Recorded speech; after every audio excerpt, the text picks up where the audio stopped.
बातमी आहे नवी मुंबईकरांची चिंता काहीशी वाढवणारी। नवी मुंबई शहरामधील प्रदूषण आता वाढलंय आणि प्रदूषणामध्ये नवी मुंबईचा 5वा क्रमांक लागलाय। इथे सध्या सुरू असलेली बांधकामं, गाड्यांची गर्दी यामुळे दररोज या प्रदूषणामध्ये भर पडतेय। हे प्रदूषणावरती नियंत्रण मिळवण्यासाठी महानगरपालिका 1.5 वर्षांचा ॲक्शन प्लॅन बनवणार आहे।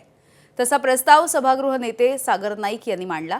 शहरामध्ये कोणत्या ठिकाणी हवेचं प्रदूषण जास्त आहे हे तपासण्यासाठी हवेमध्ये डिटेक्टर बलून सोडले जाणार आहेत।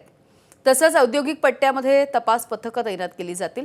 या संदर्भामध्ये नवी मुंबई पालिकेचे सभागृह नेते सागर नाईक यांच्यासोबत बातचीत केली आमच्या प्रतिनिधींनी।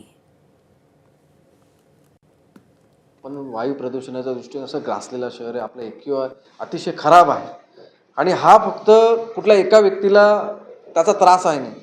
या शहरामध्ये राहणारा प्रत्येक व्यक्ती, तुम्ही, मी आणि राहणारा प्रत्येक व्यक्ती यापासून ग्रासलेला आहे।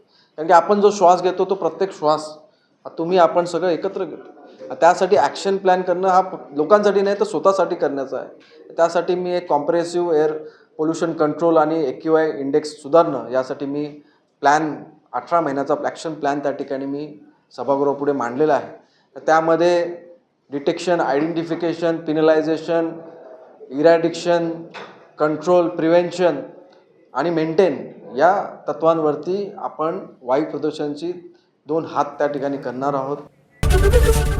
ABP माझा, उघडा डोळे बघा नीट।